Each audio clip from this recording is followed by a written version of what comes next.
Praise be Jesus Christ, now and forever. Someone once said of a friend of mine that for this particular person, every silver lining had a cloud, rather amusing as this person was wont to see darkness all around and never a glimpse of light. However, as I've said before, optimism is not a Christian virtue, rather hope, which might mean acknowledging particular times and seasons to indeed be very dark, yet to have that vision strengthened by hope in the ultimate victory of the Lord Jesus Christ.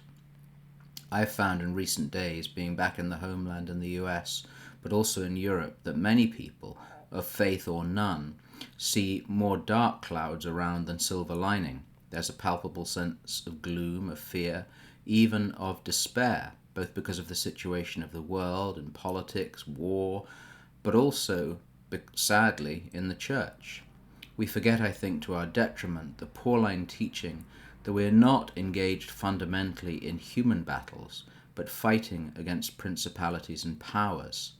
There is, I feel, I could be wrong, a sense that the principalities and power are, most certainly temporarily, in the ascendant. We know and proclaim the victory of the cross, but we also know, or we should know, the battle will be fought until the Parousia. The saddest and most disturbing battle is within the church itself. I remember many years ago when I read the magnificent book Father Elijah by Michael O'Brien, a line which said something to the effect of, at the very time we need absolute clarity from the church, we have confusion. There is only one who both sows and benefits and exalts in this confusion. It is so painful to see devout Catholics in this state of gloom and near despair. What must we do? The thought for this week's Nugget. In the first place, not deny reality.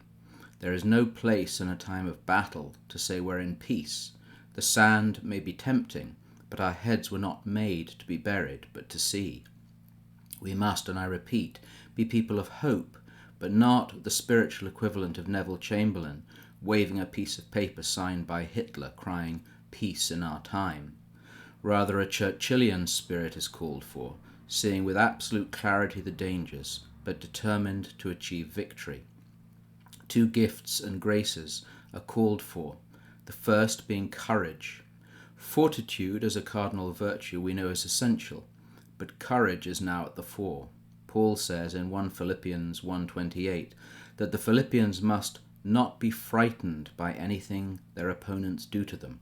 Another translation tells them to be courageous.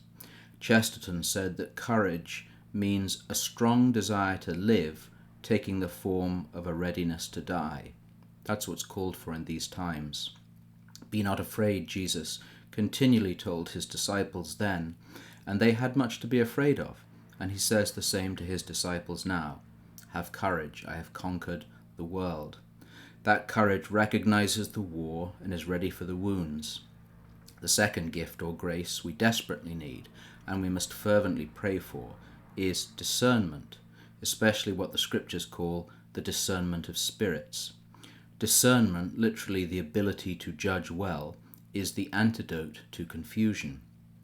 Judge we must, never the state of an individual soul, but right from wrong. The root of the word comes from a combination of separating, sifting, and setting apart. Paul again in 1 Corinthians 12:10 calls for that discernment of spirits. We need to sift, to see with clarity, especially in the church. Let us have a strong desire to live, taking the form of a readiness to die. Brethren, be sober, be vigilant, because your adversary the devil walketh about, seeking whom he may devour.